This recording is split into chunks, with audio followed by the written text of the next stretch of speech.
Good esteemed viewers, I am Oyindamola Ayoola, a student of Ayoola University and an undergraduate intern at Allen Telecoms Academy. I'll be walking you through the Nigeria Communication Act licensing regime, which would hereinafter be referred to as the NCA's licensing regime.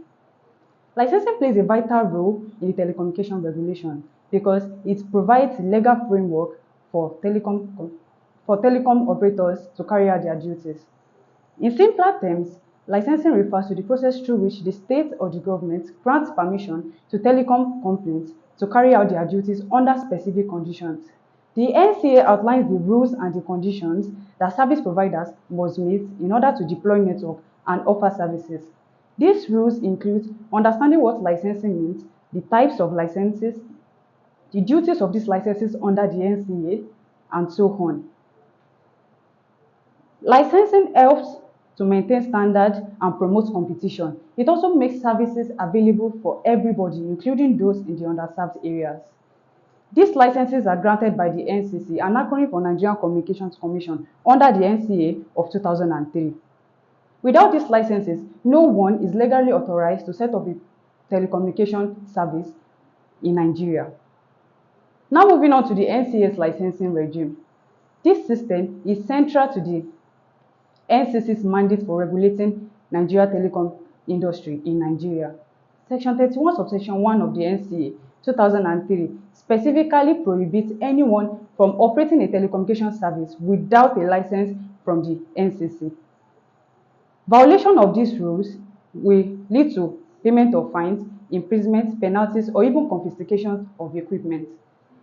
The purpose of this licensing regime is not only to provide entry into the market, it also laid down some specific objectives that must be followed, as outlined in Section 1 of the NCA 2003. The objectives include supporting the implementation and updating of the Nigerian telecoms policy, creating an independent regulatory authority for the telecoms industry, attraction of local and foreign investments into the telecoms industry, ensuring that reliable, accessible, and affordable services are made available across Nigeria, promotion of fair competition in the telecoms industry, protecting the rights of both the service providers and the consumers, ensuring that the needs of the elderly and the disabled are put into consideration. These licenses come with obligations that service providers must meet in order to maintain level playing field and protect the interests of the public. For example, license conditions require service providers to avoid any anti-competitive behavior.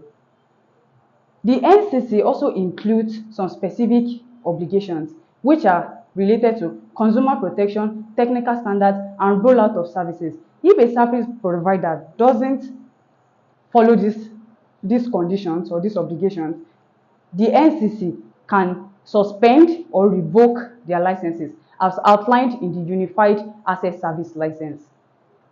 In addition to this regulation, licensing also serves as a means of generating revenue for the government. The NCC has significantly raised huge amount of money from the sales of license auctions, such as $1.55 billion from the sale of 2G network between 2001 and 2002, $600 million from the sales of 3G network in 2007. Although the primary aim of this sales of license is not for revenue generation, because these funds automatically goes to the Nigeria Consolidated Revenue Fund as required by the law.